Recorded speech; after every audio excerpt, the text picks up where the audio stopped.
Domino a été créé en 2001 par des personnes venant d'horizons, de pays et de métiers différents, mais qui partagent toutes les mêmes convictions. Depuis 20 ans, l'association accueille des personnes qui ont des fragilités mentales ou psychiques. Elle s'efforce de leur offrir un havre de paix afin de les aider à se reconstruire pour trouver un nouveau souffle et retrouver un sens à leur existence. L'association invite ainsi ces personnes à venir partager leur quotidien et à s'initier à des activités artistiques comme la poterie, le théâtre, la peinture ou encore le maraîchage. Domino, c'est également une communauté de 6 personnes qui vivent ensemble tout le long de l'année sur un domaine qui date du 19e siècle. Le domaine possède un bâtiment principal qui est le lieu de vie commun de tous les membres de la communauté. Celui-ci possède de part et d'autre 2 ailes qui servent de bureaux ainsi que d'ateliers pour les activités de peinture et de poterie. En face se trouvent un pigeonnier et un bâtiment en ruine qui ne sont à ce jour pas utilisés. Proche du bâtiment principal se trouve un poulailler ainsi qu'un jardin plein de variétés de légumes et de fruits. Il représente ainsi une source de nourriture abondante permettant à la communauté d'être autonome. Depuis près d'1 an, l'association a aussi commencé à faire un élevage de moutons et de brebis. La particularité du domaine, et ce qui en fait également tout son charme, sont ses bâtiments en briques de terre crue. Dans son projet d'agrandissement, l'association souhaite ainsi leur donner une nouvelle vie en les rénovant. Elle pourra ainsi agrandir sa communauté et pourquoi pas proposer de nouvelles activités. Maintenant, à travers cette courte vidéo, nous vous laissons profiter du domaine et de la beauté de tous les paysages qui l'entourent.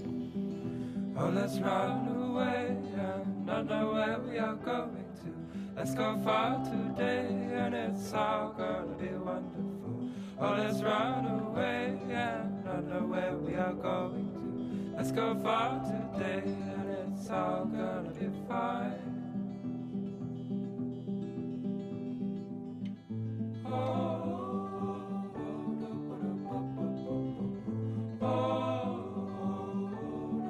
Pour la fabrication de briques à terre crue, plusieurs étapes sont nécessaires.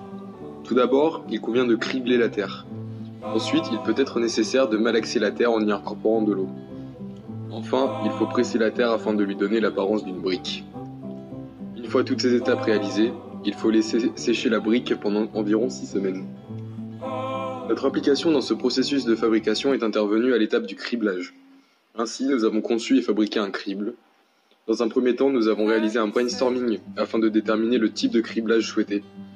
Nous avons choisi de réaliser un crible cylindrique. Ce crible reprend le principe du tourne-broche ou d'une bétonnière. Ainsi, il suffit de placer la terre à l'intérieur du cylindre et de l'entraîner en rotation à l'aide du volant. Ayant préalablement placé une brouette en dessous, la terre tamisée est récupérée pour les étapes suivantes. Pour la fabrication, nous sommes allés chez Claude. Claude est chaudronnier et a plus de 40 ans d'expérience. Dans sa grande bonté, il nous a permis de profiter de son atelier aussi bien riche en machines qu'en matériaux. Ainsi, la majeure partie des matériaux utilisés ont été fournis par Claude. Ce sont généralement des chutes de chantiers précédents. Claude nous a également apporté une aide précieuse concernant l'utilisation des machines. À travers son atelier situé au cœur de la forêt, il nous a montré le vrai travail d'artisan. Pour fabriquer le crible, nous avons réutilisé un baril d'huile vide. Nous avons ensuite découpé 4 ouvertures pour y installer les grilles. Nous avons réalisé une structure mécano-soudée afin de supporter le baril. Concernant l'entraînement en rotation, nous avons installé un volant. Enfin, nous avons installé des roues sur le crible pour faciliter son déplacement.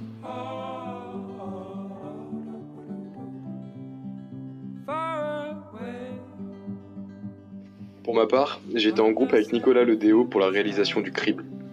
Notre collaborateur direct, Loïc, est ingénieur de formation. Nous avons fait la conception la première semaine et la fabrication la deuxième semaine. Nous avons rencontré des difficultés lors de la fabrication, car les matériaux utilisés étaient des matériaux de récupération. Cependant, nous avons réussi à finir le projet en temps et en heure.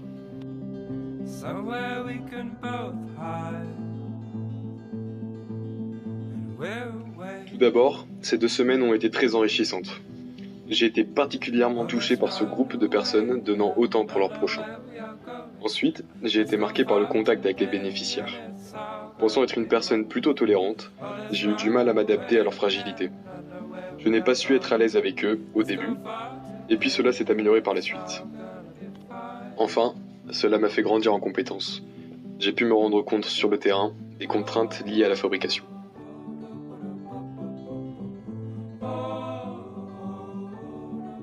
Je retiens de cette expérience la générosité, la solidarité et la tolérance incroyable dont font preuve les membres de Domino.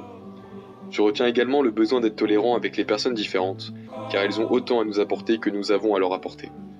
Enfin, je retiens une ouverture d'esprit approfondie, aussi bien dans le partage avec les autres que dans la contemplation de la nature.